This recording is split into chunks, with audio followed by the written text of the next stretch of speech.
नमस्कार, आप देख रहे हैं 4 पीएम और मैं हूं आपके साथ सिमरन। दोस्तों, आज की रिपोर्ट उन लोगों के होश उड़ा देगी जो ये समझते थे कि डोनाल्ड ट्रंप की धौंस और नेतन्याहू की मक्कारी के आगे ईरान घुटने टेक देगा। आज की सुबह दो ऐसी खबरें लेके आई है जिसने व्हाइट हाउस से लेकर तेल अवीव तक मातम पसरवा दिया है। पहली बड़ी खबर, ईरान की इंटेलिजेंस ने इसराइल के पाप के घड़े को फोड़ते हुए मोसाद के 35 जासूसों को धर दबोचा है। ये वो मुखबिर थे जो इसराइल की शह पे ईरान की पीठ में छुरा घोंप रहे थे। और दूसरा दहला देने वाली खबर है कि ट्रंप की उस होमुर्ज नाकेबंदी की हवा निकल गई है जिसका दम वो पूरी दुनिया के सामने भर रहे थे। नाटो के 32 देशों ने ट्रंप के खिलाफ सरेआम बगावत करते हुए साफ कह दिया है कि हम तुम्हारी इस जहाजी डकैती में साथ नहीं देंगे। इसी बीच ट्रंप आनंद फानंद में ग्रेट डील का नया शिगुफा ले आए हैं। क्या ये ट्रंप का सरेंडर है? क्या नेतन्याहू की जासूसी नेटवर्क पूरी दुनिया तबाही की ओर वो जा चुकी है? और क्यों ईरान के राष्ट्रपति मसूद पेजेश्कियान ने 6 खास मुल्कों का शुक्रिया अदा किया है? चलिए बेनकाब करते हैं इन तमाम साजिशों को। दोस्तों, जासूसी की दुनिया में इसराइल की मोसाद खुद को बहुत बड़ा सुरमा समझती है, लेकिन ईरान ने साबित कर दिया है कि उसकी जमीन पे ये गंदा खेल नहीं चलेगा। ईरान की खुफिया एजेंसी ने एक बहुत बड़ा ऑपरेशन चला के इसराइल के 35 खूंखार जासूसों को गिरफ्तार किया है। ये एजेंट ईरान के अंदरूनी ठिकानों की जानकारी, मिलिट्री मूवमेंट और वैज्ञानिकों की लोकेशन इसराइल को मुहैया करा रहे थे। नेतन्याहू जो ये दावा कर रहे थे कि ईरान के अंदर उनका नेटवर्क इतना मजबूत है वो अब चाहे तबाही मचा सकते हैं, आज उसी नेटवर्क को ईरान ने मटिया मेट कर दिया है। ये गिरफ्तारियां जाहिर करती हैं कि ईरान की नकेल अब इसराइल के गले में कस चुकी है। नेतन्याहू के पास अब इसका कोई जवाब नहीं है कि उनके पालतू जासूस अब ईरानी जेलों में चक्की पीस रहे हैं। इधर इसराइल का जासूसी तंत्र ढा तो उधर ट्रंप को उनके अपने दोस्तों ने दगा दे दी। ट्रंप ने होर्मुज़ की नाकेबंदी करके ईरान को घुटनों पे लाने का जो ख्वाब देखा था उस पे नाटो के 32 देशों ने पानी फेर दिया है। फ्रांस के राष्ट्रपति मैक्रो और ब्रिटेन के पीएम कीर स्टारमर ने दो टूक लफ्जों में कह दिया है कि ट्रंप साहब, आपकी इस जिद में हम अपने मुल्क को जंग की आग में नहीं झोंकेंगे।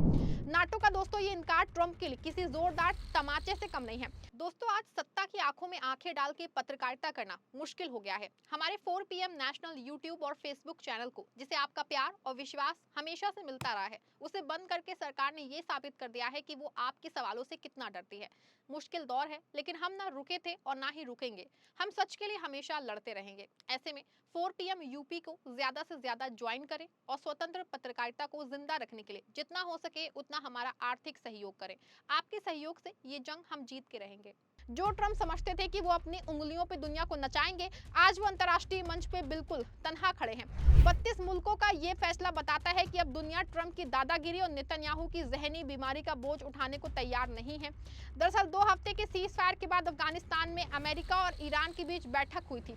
दोनों के अपनी अपनी शर्तों पे अड़े रहने के चलते बातचीत फेल हो गई। इसके बाद ट्रंप ने ईरान पे दबाव बनाने के लिए होर्मुज़ स्ट्रेट की नाकाबंदी कर दी।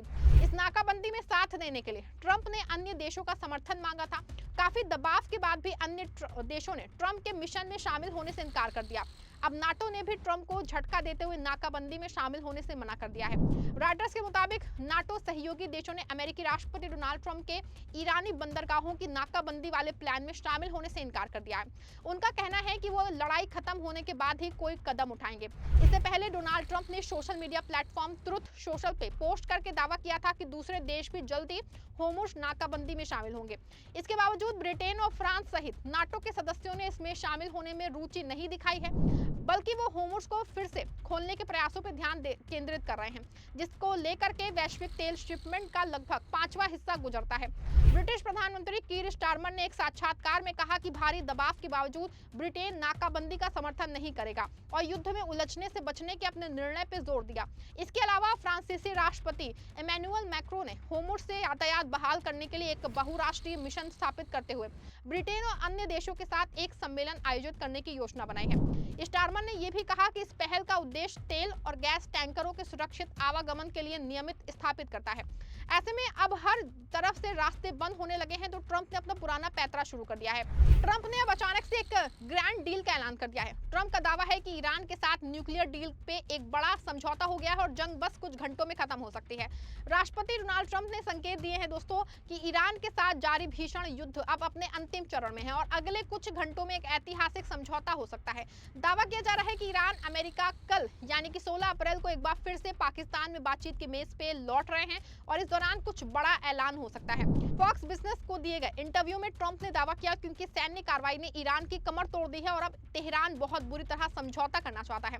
इंटरव्यू के दौरान जब ट्रंप ने ईरान युद्ध के भविष्य पे सवाल पूछा गया तो उन्होंने साफ कहा, मुझे लगता है कि युद्ध खत्म होने वाला है, मैं इसे खत्म करने के बेहतर करीब देख रहा हूं। ट्रंप ने विश्वास जताया है कि ईरान अब समझौते के लिए पूरी तरह तैयार है, क्योंकि अमेरिकी नाकेबंदी और हमलों ने उसकी ताकत को पस्त कर दिया है।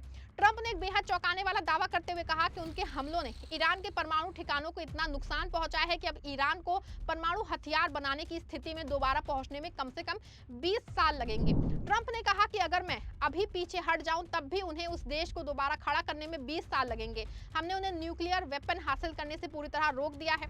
ट्रंप ने साफ कह दिया है कि जब तक समझौता फाइनल नहीं हो जाता, होर्मुज़ की खाड़ी पे अमेरिकी नौसेना की नाकेबंदी जारी रहेगी। उन्होंने चेतावनी दी है कि अगर कोई ईरानी जहाज नाकेबंदी तोड़ने की कोशिश करेगा तो उसे तुरंत खत्म कर दिया जाएगा।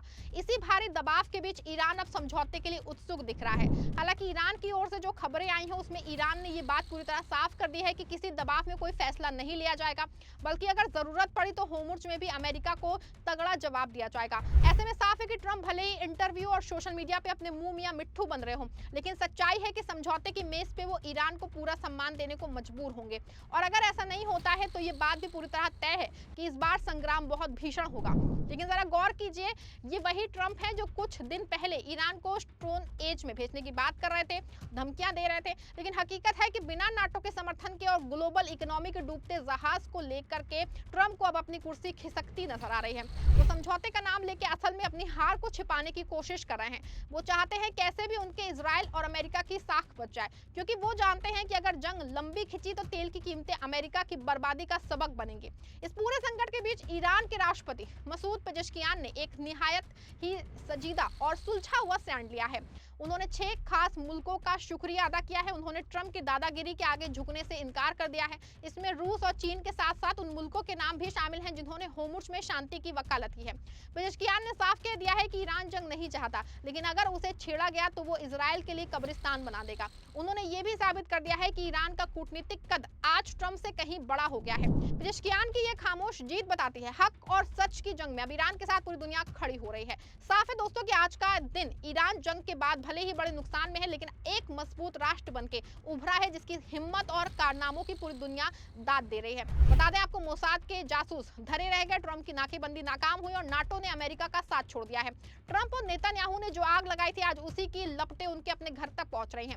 इजराइल के मासूमों का खून बहाने वाले नेतन्याहू और दुनिया को डराने वाले ट्रंप आज बेनकाब हो चुके हैं। सवाल है कि क्या ट्रंप अब भी अपनी हरकतों से बाज आ जाएंगे या फिर अपनी कुर्सी बचाने के लिए वो किसी और साजिश को अंजाम देंगे।